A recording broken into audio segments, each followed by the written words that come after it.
Cycle शिकवतो म्हणत चिमुरडीला घरापासून दूर नेलं। गावकऱ्यांसोबत सीसीटीव्ही पाहत होता अन स्वतःच फसला। एका वाक्याने उलगडलं संपूर्ण रहस्य।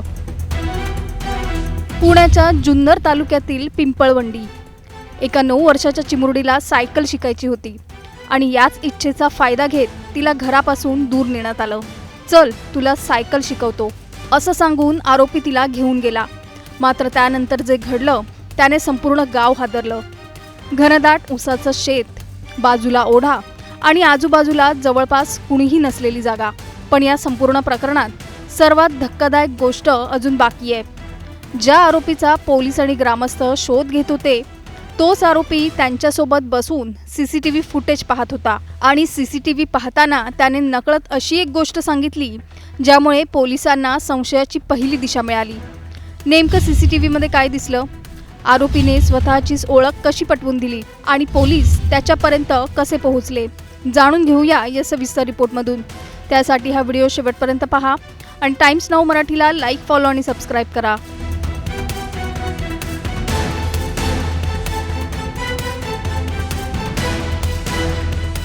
पिंपळवंडीतील या घटनेने संपूर्ण महाराष्ट्राला हादरवून सोडलंय। 9 वर्षांची चिमुरडी, आई वडील शेतमजुरीसाठी बाहेर आणि मुलगी आजारपणामुळे घरीच होती। याच संधीचा फायदा घेत आरोपीने तिला सायकल शिकवण्याचं आमिष दाखवलं। घरापासून साधारण 1.5 ते 2 किलोमीटर दूर तो तिला घेऊन गेला आणि त्यानंतर तो ज्या ठिकाणी पोहोचला ते ठिकाण पाहिल्यावर या घटनेची भीषणता आणखी जाणवते। घनदाट उसाचं शेत, बाजूला ओढा आणि निर्मनुष्य परिसर। घटनास्थळ मुख्य रस्त्यापासूनही काही अंतरावर आहे। या भागात शेतमालक देखील वारंवार येत नसल्याची माहिती समोर आली आहे। म्हणजेच आरोपीने अशाच एका निर्जन जागेची निवड केल्याचा आरोप आहे। पण इथून सुरू होतो या प्रकरणातील सर्वात मोठा ट्विस्ट। चिमुरडीचा शोध सुरू असताना गावकरी आणि पोलीस चिमुरडीचा परिसरात शोध घेत होते।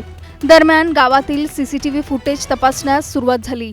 पोलिसांना एका ठिकाणी सायकलवरून जाणारी व्यक्ती दिसली। सगळेजण फुटेजकडे बारकाईने पाहत होते आणि त्याच वेळी आरोपीही त्यांच्यासोबतच बसला होता। पण अचानक त्याच्याकडून एक वाक्य निघालं, हा मीच आहे, मी सायकलवरून चाललोय, इतकंच। मात्र या एका वाक्याने पोलिसांचं लक्ष त्याच्याकडे गेलं। आरोपी स्वतःहून सीसीटीव्ही मधील व्यक्तीची ओळख का सांगत होता हा पोलिसांसाठी पहिला महत्त्वाचा क्लू ठरला। यानंतर पोलिसांनी आणखी एका ठिकाणचं सीसीटीव्ही फुटेज तपासलं। त्यात पोलिसांनी एक महत्त्वाची गोष्ट हेरली, सायकलवरून जाणारी व्यक्ती आणि काही वेळापूर्वी स्वतःची ओळख सांगणारा व्यक्ती एकच असण्याची शक्यता होती। आता पोलिसांचा संशय अधिकच बळावला। पोलिसांनी त्याची चौकशी सुरू केली। त्याला गावात कुठे कुठे गेला होतास याची विचारणा करण्यात आली आणि इथे त्याच्या प्रत्येक जबाबात विसंगती आढळली। चौकशी दरम्यान आरोपीने आपण मळ्यात गेल्याचं सांगितलं, पण पोलिसांनी सीसीटीव्ही पुन्हा तपासलं। जर तो सायकलवरून मळ्यात गेला असेल तर परतताना तो सीसीटीव्ही कॅमेरा दिसायला हवा होता। मात्र तसं झालंच नाही। म्हणजे आरोपीच्या जबाबात काहीतरी गडबड होती।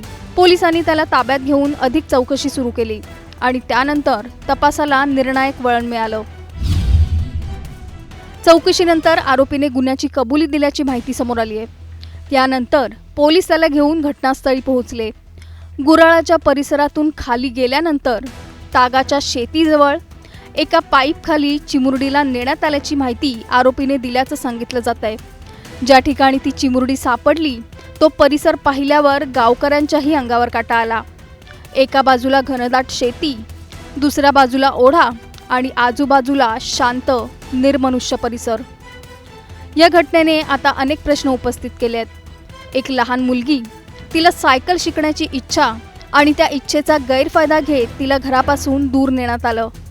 गावकरी आणि पोलीस तिचा शोध घेत असताना आरोपी त्यांच्यातच मिसळून फिरत होता अशी माहिती तपासातून समोर आली आहे। म्हणजे ज्याचा शोध सुरू होता तोच व्यक्ती शोध घेणाऱ्यांच्या गर्दीत होता आणि सीसीटीव्ही पाहताना नकळत त्याने स्वतःच पोलिसांना धागा दिला। ही बाबच या संपूर्ण प्रकरणातील सर्वात धक्कादायक भाग ठरते। या प्रकरणातील आरोपीला पोलिसांनी अटक केली आहे। मात्र आता पिंपळवंडीतील ग्रामस्थांकडून आरोपीला कठोरात कठोर शिक्षा देण्याची मागणी होते। या घटनेने पुन्हा एकदा लहान मुलांच्या सुरक्षिततेचा प्रश्न ऐरणीवर आणलाय। एका निष्पाप चिमुरडीचं आयुष्य संपलं, पण तिच्यासाठी न्यायाची लढाई आता सुरू झाली आहे। या प्रकरणातील तपास पुढे कुठपर्यंत जातो, आरोपीला कोणती शिक्षा होते आणि न्यायालयाचा निकाल काय लागतो याकडे आता सर्वांचं लक्ष लागलंय। तुम्हाला या प्रकरणात आरोपीला कठोरात कठोर शिक्षा व्हावी असं वाटतं का? कमेंटमध्ये तुमचं मत नक्की सांगा आणि चॅनलला सबस्क्राईब करा। आमचा सरळ इथं आरोप आहे काही कायदा व्यवस्थेचा अजिबात इथं सुव्यवस्था नाही। जुन्नरमध्ये 9 वर्षांच्या चिमुकलीचा लैंगिक अत्याचारानंतर मृत्यू, घराजवळून गायब, शेतात मृतदेह, 25 वर्षीय तरुण अटकेत, ओळखीचा फायदा की पूर्वनियोजित कट, तपासातून धक्कादायक माहिती समोर। पुणे जिल्ह्यातील जुन्नर तालुक्यात घडलेल्या एका घटनेने संपूर्ण परिसराला हादरवून सोडलं आहे। घरात खेळत असलेली एक चिमुकली अचानक गायब होते। कुटुंबीय तिचा शोध घेतात। गावातील रस्ते, परिसर, नातेवाईकांकडून चौकशी सुरू होते, पण काही तासाच्या शोधानंतर जे समोर येतं ते केवळ एका कुटुंबासाठी नाही तर संपूर्ण समाजासाठी हादरवून टाकणार आहे। तपास जसजसा पुढे जातो तसतसे काही धक्कादायक प्रश्न उभे राहतात। नेमकं त्या दिवशी काय घडलं, चिमुकली कुठे गेली होती आणि पोलिसांच्या तपासाची दिशा एका तरुणापर्यंत कशी पोहोचली, सविस्तर जाणून घेणार आहोत या व्हिडिओमधून। व्हिडिओ शेवटपर्यंत नक्की पहा आणि टाइम्स नाऊ मराठीच्या यूट्यूब, इंस्टाग्राम आणि फेसबुक पेजला फॉलो करायला विसरू नका।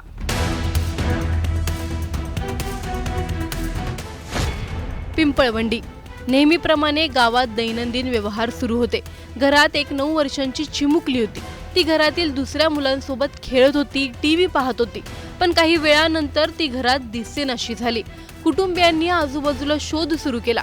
नातेवाईकांकडून विचारणा झाली, परिसरात शोधाशोध करण्यात आली, पण चिमुकलीचा काहीच ठाव ठिकाणा लागत नव्हता। वेळ जात होता, कुटुंबियांची चिंता वाढत होती आणि अखेर त्यांनी आळेफाटा पोलिसांकडे धाव घेतली। 18 ऑगस्ट 2026 रोजी रात्री 8:36 मुलीच्या वडिलांनी आळेफाटा पोलीस ठाण्यात तक्रार दाखल केली। पोलिसांचा तपास सुरू झाला। तक्रार दाखल होताच आळेफाटा पोलिसांनी मुलीचा शोध सुरू केला। गावातील सीसीटीव्ही फुटेज तपासण्यात आलं। मुलगी शेवटची कुठे दिसली, तिच्यासोबत कोण होतं, ती कोणाच्या संपर्कात आली होती, या सगळ्या प्रश्नांची उत्तरं शोधण्याचा प्रयत्न सुरू झाला। प्राथमिक तपास आणि सीसीटीव्ही फुटेजच्या आधारे पोलिसांचा संशय एका 25 वर्षीय तरुणाकडे गेला। नाव साहिल संपत खैरे, वय अंदाजे 25 वर्ष। पोलिसांनी त्याला ताब्यात घेत चौकशी सुरू केली आणि याच चौकशीनंतर या संपूर्ण प्रकरणाला धक्कादायक वळण मिळालं। चौकशी दरम्यान आरोपीकडून मुलीच्या ठाव ठिकाण्याबाबत माहिती मिळाल्याची पोलिसांची माहिती आहे। यानंतर पोलीस त्या ठिकाणी पोहोचले आणि गावाबाहेरील शेतात अवघ्या 9 वर्ष 4 महिने 1 दिवस वयाच्या चिमुकलीचा मृतदेह आढळून आला। कुटुंबीय ज्या मुलीला जिवंत आणि सुखरूप घरी परतण्याची वाट पाहत होते ती परतलीच नाही। पोलिसांनी दिलेल्या माहितीनुसार मृतदेह आरोपीने स्वतः दाखवलेल्या ठिकाणाहून हस्तगत करण्यात आला आहे। यानंतर साहिल संपत खैरे याला अटक करण्यात आली। ओळख जवळची पण संशय धक्कादायक। या प्रकरणातील आणखी एक महत्त्वाची बाब म्हणजे आरोपी आणि मृत मुलगी एकाच समाजातील असल्याची पोलिसांची माहिती आहे।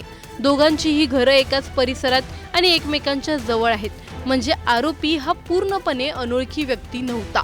पोलिसांच्या प्राथमिक तपासानुसार आरोपीची मुलीच्या कुटुंबाशी आधीपासून ओळख होती।